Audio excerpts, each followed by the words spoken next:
Film dimulai dengan cerita seorang pria tentang kondisi sebelum dunia kiamat. Dia mengaku bisa menemukan apa saja atau siapa saja dimanapun. Si pria juga mengaku bahwa cerita ini bukan untuk menyombongkan diri, tapi memang banyak orang menjulukinya pemburu harta terhebat di dunia. Tidak ada yang tidak bisa ia temukan. Sebagian besar waktu ia habiskan menyelam di bawah laut, mencari benda-benda yang sudah hilang berabad-abad, dan dia selalu melakukan pekerjaannya sendirian, dimulai dari riset lalu berangkat menjalankan misi. Meskipun begitu, ia sangat mencintai hidupnya karena bisa mengendalikan nasib sendiri tanpa harus bergantung pada siapapun. Namun sangat disayangkan, semua berubah ketika badai matahari menghantam bumi. Setelah peristiwa tersebut, dunia langsung jatuh ke dalam kegelapan dan kekacauan. Kerumunan orang berteriak, semua peralatan elektronik modern hangus dan rusak, banyak alat-alat tidak berfungsi lagi. Orang-orang sempat berharap pemerintah akan mengambil alih dan memperbaiki keadaan. Tapi menurutnya, itu hanya harapan kosong. Para bangsawan atau lord justru mengambil alih kendali pemerintahan lokal dan menguasai wilayah-wilayah besar di Eropa, sementara para perusuh membuat keributan di jalan-jalan. Mereka mengira semua baik-baik saja, padahal tahu kenyataannya, kota-kota yang kelaparan berubah menjadi kuburan, uang tidak ada nilainya, obat-obatan dan bahan bakar menjadi langka, dan berbagai penyakit menyebar di mana-mana. Namun si pria merasa diri lebih siap menghadapi situasi ini karena ia adalah penyintas dan segera kembali melakukan hal yang selalu ia lakukan, yaitu mencari sesuatu. Hanya saja, kini dunia sudah menjadi tempat yang jauh lebih berbahaya. Dan ya, apa yang sebenarnya terjadi? Selamat datang dan selamat berjumpa kembali bersama saya Teguh Gusto. Bagaimanapun kabar dan dimanapun berada, semoga teman-teman sekeluarga baik-baik saja serta dimudahkan rezekinya. Seperti biasa, saya akan bercerita yang tentu saja tentang sebuah film, dan kali ini berjudul Afterburn, sebuah film yang rilis pada tahun 2025, disutradarai oleh J.J. Perry serta dibintangi oleh para aktor yang mungkin sudah tidak asing lagi bagi kalian. Baiklah, daripada kelamaan, segera kopi disiapkan dan mari cerita kita lanjutkan.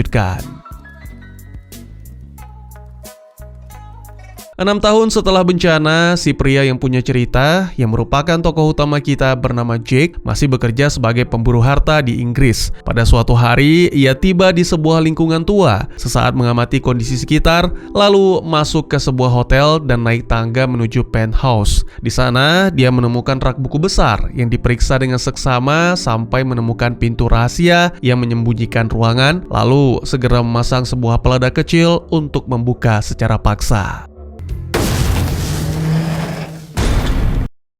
Setelah terbuka, di ruangan itu ada sebuah berangkas dengan keypad yang membutuhkan kata sandi. Jadi Jake memperhatikan sidik jari pada tombol-tombolnya dan menulis kombinasi huruf di buku catatan sampai dia menemukan kode yang benar. Ketika berangkas dibuka, dia menemukan koleksi piringan hitam lama dan memutar satu yang namanya sama dengan kata sandi tersebut. Musik dari piringan itu justru membuka berangkas tersembunyi kedua, dan dari situ Jake mengambil sebuah biola kuno yang bernilai sangat tinggi.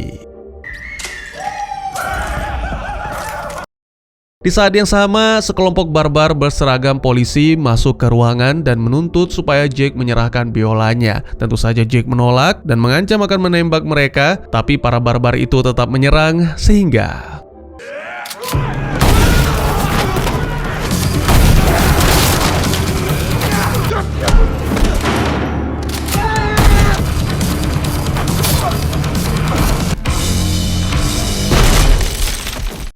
beberapa waktu kemudian, Jake tiba di sebuah rumah super mewah sekaligus pabrik dengan penjagaan ketat. Jake menyerahkan biola itu kepada seorang wanita bernama Fuentes yang merupakan asisten Lord atau kini sudah menjadi raja bernama August enggak pakai to. Ini sekaligus memastikan bahwa misi telah dijalankan dengan baik, tapi Fuentes mengatakan bahwa August punya pekerjaan lain untuk Jake. Jake yang masih terkejut karena Lord yang menyebut diri sebagai raja menolak misi tersebut karena mengharuskannya menyeberangi selat.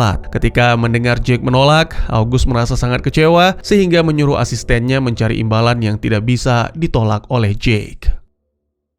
Jake kembali ke kediamannya, yaitu sebuah perahu rusak yang teronggok di dermaga. Dia melewati perangkap-perangkap yang dipasang untuk orang asing dan dengan senang hati memberi makan anjingnya. Kemudian Jake memeriksa semua persediaan yang diterima sebagai bayaran, termasuk sebuah piringan hitam yang kemudian ia putar dan didengarkan sambil minum. Sesaat kemudian, Jake pun tertidur dan bermimpi sedang berlayar mengelilingi dunia dengan perahu cantik.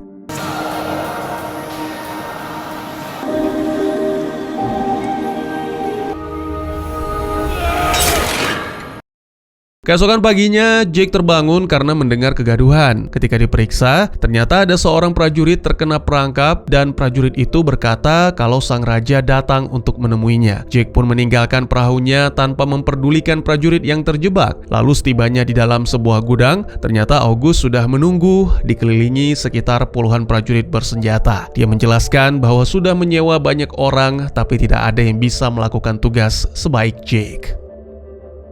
Sebenarnya Jake masih tidak tertarik dengan misinya, sampai August menunjukkan hadiah yang ditawarkan, yaitu sebuah perahu. Tugasnya adalah mengambil lukisan Mona Lisa yang seharusnya diamankan di fasilitas penyimpanan rahasia. August kemudian menjelaskan tentang Paris yang merupakan salah satu kota pertama yang diserang. Pemerintahannya sudah memprediksikan sehingga sempat mengevakuasi semua harta nasionalnya. August bahkan berjanji akan menyediakan sumber daya dan makanan yang Jake butuhkan, sehingga akhirnya Jake setuju mengambil pekerjaan itu.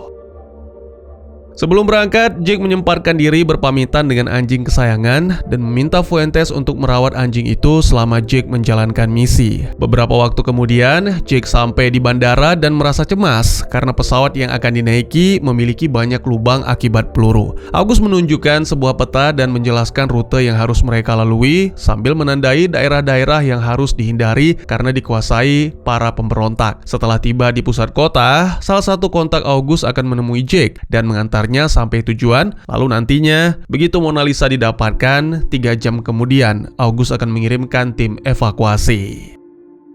Sore harinya, Jake berangkat dengan pesawat. Seorang pilot muda tampak percaya diri, mengatakan bahwa semuanya berjalan sesuai rencana. Tapi selama penerbangan, Jake tetap cemas karena melihat si pilot kesulitan mengendalikan pesawat. Pilot itu akhirnya mengaku bahwa bahan bakar mereka tidak akan cukup sampai tujuan. Jadi meminta Jake untuk menyiapkan parasut. Tapi si pilot sama sekali tidak memberikan arahan, sehingga Jake yang minim pengalaman mengenakan seadanya. Lalu ketika tertidur, Jake kembali bermimpi indah dan kali ini terlihat seorang wanita bersamanya di atas perahu.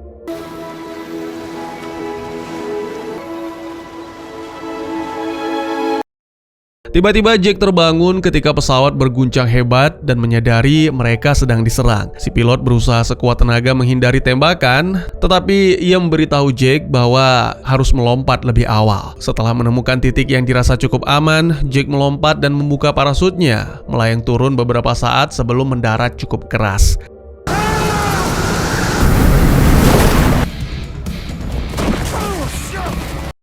Sesudah itu, Jake mulai menjelajah sekitar dan mendapati banyak api berkobar di sekitar dan terlihatlah mayat para pemberontak tergantung sebagai hukuman atas perlawanan. Mendadak sebuah tank menerobos keluar dari sebuah bangunan dan langsung mengarahkan meriam ke Jake. Sebelum sempat menembak, tank itu dihantam sebuah rudal. Kemudian sekelompok orang keluar dari persembunyian, melempar granat ke dalam tank untuk menghabisi para tentara di dalamnya. Lalu pergi begitu saja. Setelah para pemberontak pergi, Jake melanjutkan perjalanannya.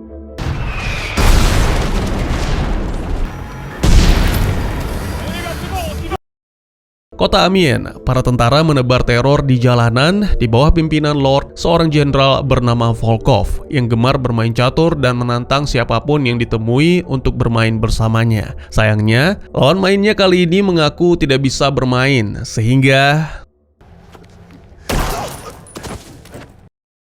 tangan kanan Volkov bernama Gorinish melaporkan bahwa ada penyusup terlihat melompat dari pesawat, sehingga Volkov mengirim pasukannya untuk memburu orang itu. Keesokan paginya, Jake berhasil mencapai Saint Quentin. Semua orang di sana hidup miskin dan selalu diliputi rasa takut. Jake memeriksa bagian belakang sebuah mobil dan mengambil pakaian bekas untuk menutupi bajunya yang masih terlihat bagus. Di alun-alun utama, para tentara membacakan ulang peraturan, termasuk jam malam yang sangat ketat. Siapapun yang melanggar akan ditindak tegas dan mereka membuktikannya dengan menembak 2 orang pemberontak di depan umum. Saat hendak pergi dari sana, Jake dikepung tentara yang memintanya menjatuhkan tas. Jake malah melempar tas itu ke wajah salah satu prajurit lalu mulai menghajar mereka.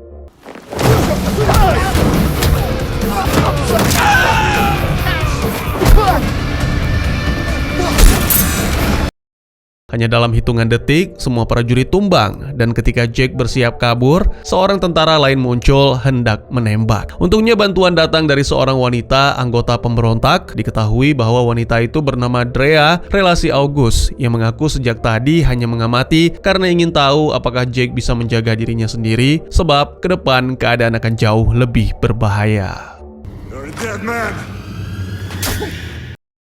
Jake dan Drea lalu bergerak cepat menyusuri kota sambil berusaha berbaur di tengah kerumunan. Tapi seorang kapten tetap saja mencurigai mereka. Keduanya segera masuk ke sebuah gereja dan bertemu Pastor Samson yang menyimpan peta penting temuan para pemberontak yang baru saja dieksekusi. Samson membawa mereka ke garasi dan menunjukkan truk yang sudah disiapkan. Lalu pada peta ia menandai tujuan berikutnya dan mereka melihat ada kode sandi di sudut peta.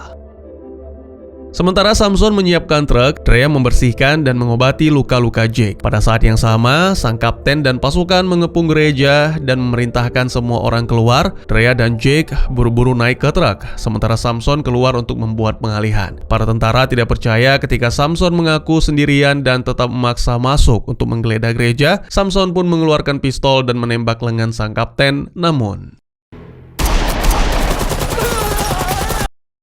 di dalam gereja, para tentara menemukan garasi dan segera teralihkan perhatiannya oleh Jake yang sudah duduk di dalam truk. Dari belakang, Drea melompat ke arah mereka dan bertarung dengan cepat, menghabisi semuanya dengan kombinasi tembakan dan tusukan. Di luar, pasukan masih sibuk menembaki Samson sehingga mereka tidak mendengar suara baku tembak di garasi. Tetapi ketika Jake menyalakan truk dan radio, barulah mereka menyadarinya. Tank langsung menembakkan meriam ke arah gereja, namun Jake dan Drea berhasil menerobos pintu dan terjadilah aksi kejar-kejaran yang menegangkan.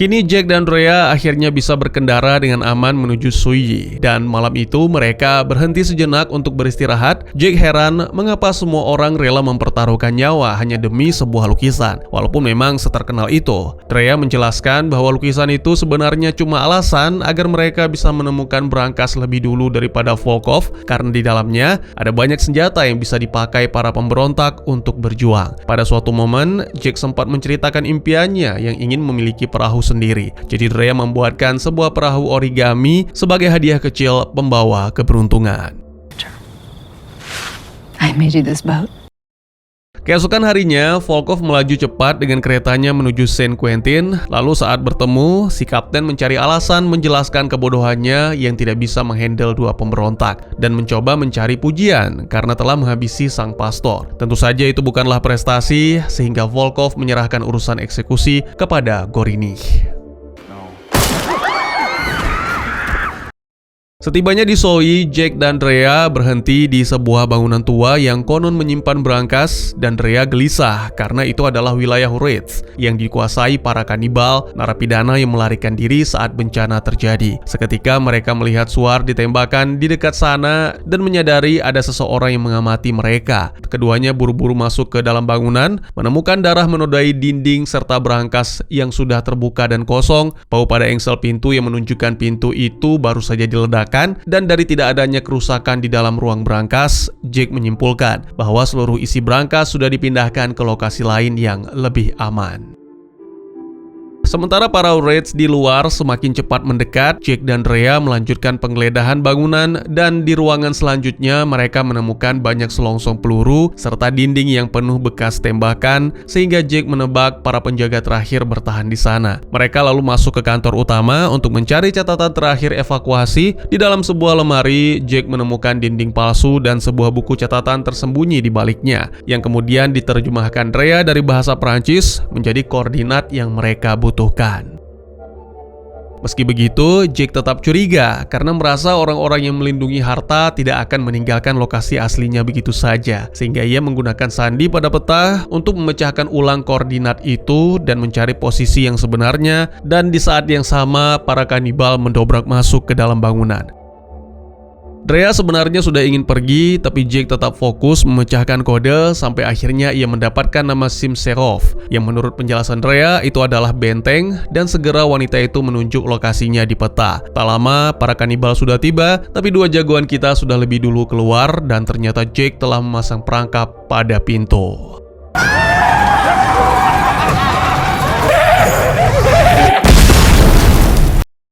Setelah kembali ke truk, Drea segera menghubungi para pemberontak dan menyuruh mereka bertemu di Simsherov. Tak lama kemudian, kereta Volkov tiba di Soyi dan ia melihat jejak ban truk yang ditinggalkan Jake dan Drea. Gorinih menemukan buku catatan berisi koordinat, tetapi Volkov tidak mudah tertipu dan memakai cahaya UV untuk melihat sidik jari Drea di peta, sehingga menyadari bahwa tujuan sebenarnya adalah Simsherov. We're going to Simserov. Pada akhirnya, Jake dan Drea sampai di Simsherov. Drea memotong rantai untuk membuka gerbang, dan ketika mereka tiba di bangunan utama, Jake langsung curiga karena tidak ada penjagaan sama sekali. Di dalam, beberapa mesin masih menyala, sehingga Jake menduga tempat itu memakai panel surya sebagai sumber listrik. Drea memeriksa blueprint dan menyadari bahwa dengungan yang mereka dengar berasal dari sistem penyaring udara untuk ruang berangkas yang tampaknya masih tertutup rapat. Jake ikut memeriksa blueprint dan menyusun rencana masuk lewat saluran udara, sementara Drea setuju untuk mencari panel surya untuk mematikannya. Jake mulai menuruni lubang saluran. Dari atas ia bisa melihat kipas besar yang berputar di bawah, jadi harus bergerak sangat hati-hati, tetapi gesekan membuat tali perlahan-lahan tergerus dan nyaris putus. Pada saat yang sama, Drea sampai di area panel surya dan melepaskan tembakan. Namun peluru pertamanya meleset, untungnya tembakan kedua tepat mengenai panel surya, listrik pun terputus dan kipas berhenti berputar tepat ketika Jake terjatuh, sehingga ia selamat dari baling-baling.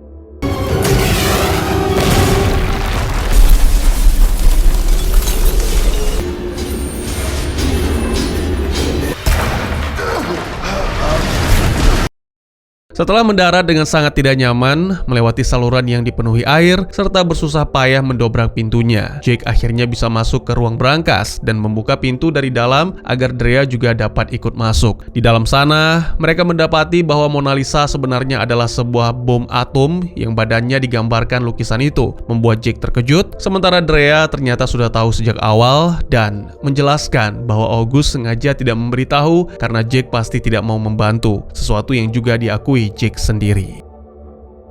Drea kemudian menjelaskan bahwa saat US menjatuhkan bom ke Jepang, mereka menyimpan satu bom cadangan untuk Moskow berjaga-jaga jika suatu hari dibutuhkan. Ia meyakinkan Jake bahwa August tidak berniat menggunakan benda itu, melainkan hanya ingin menjauhkannya dari tangan para lord seperti Volkov. Jake menanggapi bahwa tidak ada satu lord pun yang pantas dipercaya, bahkan August sekalipun. Dan menurut Jake, percuma terus berjuang karena pada akhirnya para lord itu selalu menang. Ketika para pemberontak datang untuk membantu Drea memindahkan Mona Lisa, Jake justru pergi meninggalkan mereka dengan mengemudikan truk keluar dari benteng. Beberapa waktu kemudian, kereta Volkov tiba di Simsherov dan para prajurit langsung melepaskan tembakan, sementara para pemberontak berusaha bertahan namun dengan cepat dilumpuhkan satu persatu. Gorinih bahkan menembakkan sebuah rudal yang meledakkan truk para pemberontak. Setelah itu, Volkov menerima kunci pengaman, sementara Mona Lisa diangkat dan dibawa ke kereta.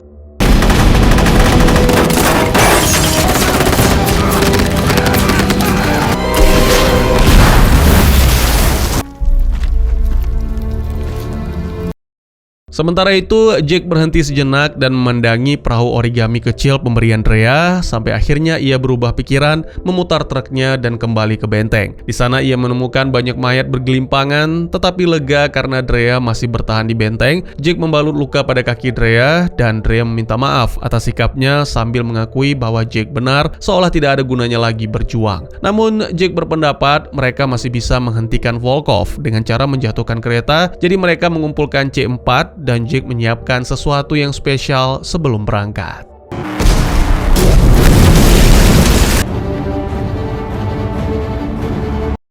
Ya, Jake meledakkan benteng untuk menghancurkan semua senjata yang ada di sana. Malam harinya, kereta terpaksa melambat karena jarak pandang yang sangat buruk. Volkov tidak senang dengan hal itu dan menembak masinis tepat di kepala sehingga kereta malah melaju lebih kencang.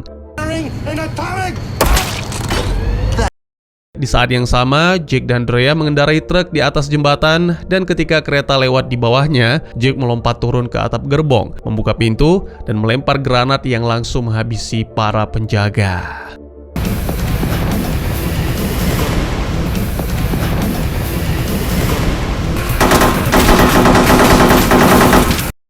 Gorini pun ikut terlibat dalam pertarungan sehingga Jake harus mengeluarkan kemampuan terbaiknya karena Gorini bukanlah prajurit biasa.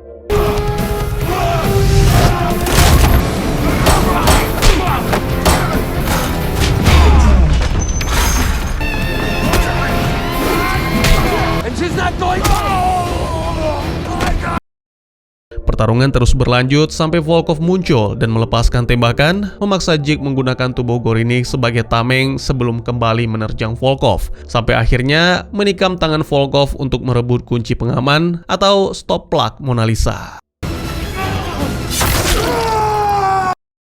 Sementara itu, Drea memacu truk dan lebih dulu tiba di jembatan kereta, lalu memasang rangkaian peledak di sana. Tak lama kemudian, C4 yang dipasang meledak dan menghancurkan jembatan tepat sebelum kereta sempat melintas. Jake segera keluar dari gerbong, Volkov berlari ke ruang kendali untuk menghentikan kereta, tapi sayangnya sudah terlambat dan hanya bisa menyaksikan kereta meluncur ke jurang.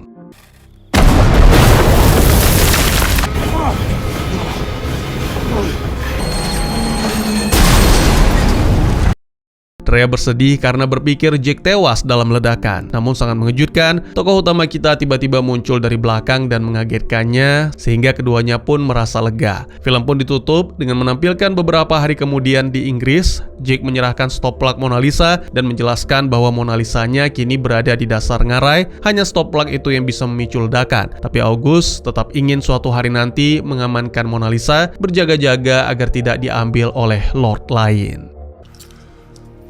Enjoy your little boat. Jake menolak misi apapun lalu pergi berlayar menggunakan perahu barunya. Semuanya sesuai dengan impiannya selama ini, berlayar dengan perahu cantik, berkeliling dunia, serta ditemani seorang wanita yaitu Drea. Lalu ditampilkan juga adegan lain, August menyimpan stop plug di brankas miliknya sendiri dan di sana terungkap bahwa August selama ini sudah menyimpan lukisan Mona Lisa yang asli. Dan tamat.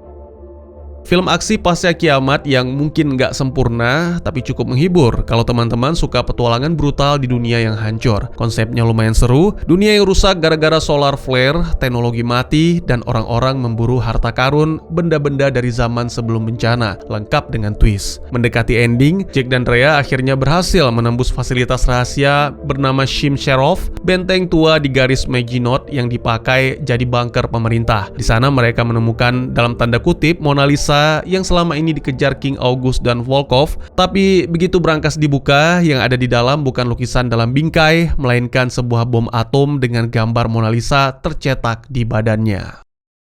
Drea lalu menjelaskan kalau ini sebenarnya bom atom ketiga buatan US pada era Perang Dunia II, saudara dari Little Boy dan Fat Man, yang rencananya dulu disiapkan untuk Moskow tapi akhirnya disimpan dan disembunyikan. Jadi dari awal, misi mencari Mona Lisa itu sebenarnya misi mengambil senjata pemusnah massal yang disamarkan sebagai artefak bersejarah. Di titik ini, Jake sadar kalau King August kemungkinan besar bukan mau selamatkan peradaban, tapi ingin punya senjata supaya bisa menguasai dunia yang tersisa. Kalau dirangkum, ending film ini manis sekaligus pahit. Di permukaan, Jake dan Drea mendapatkan akhir yang lumayan bahagia. Mereka selamat, punya kapal, dan bisa menjalani hidup baru jauh dari peperangan dan perebutan kekuasaan. Buat karakter utama, ini semacam hadiah setelah semua pengkhianatan, pengorbanan, dan rasa bersalah yang dia bawa.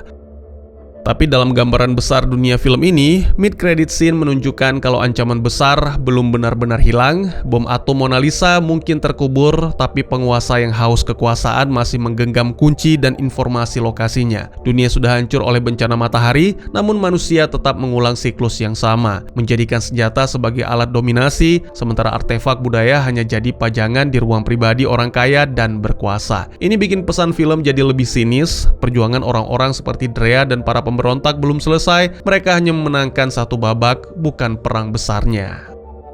Di luar itu, endingnya juga menyentuh tema soal mimpi pribadi versus tanggung jawab moral. Jack awalnya cuma mau kapal dan kabur dari semua masalah, tapi akhirnya dia tetap kembali, mempertaruhkan nyawa untuk menghentikan Volkov dan menyelamatkan banyak orang dari bom atom. Walaupun dunia masih dikuasai figur licik seperti August, film ingin menunjukkan bahwa pilihan individu seperti keputusan Jack untuk kembali dan berkorban tetap punya arti, bahkan meski hasil akhirnya tidak seindah yang kita harapkan. Bagaimana menurut kalian?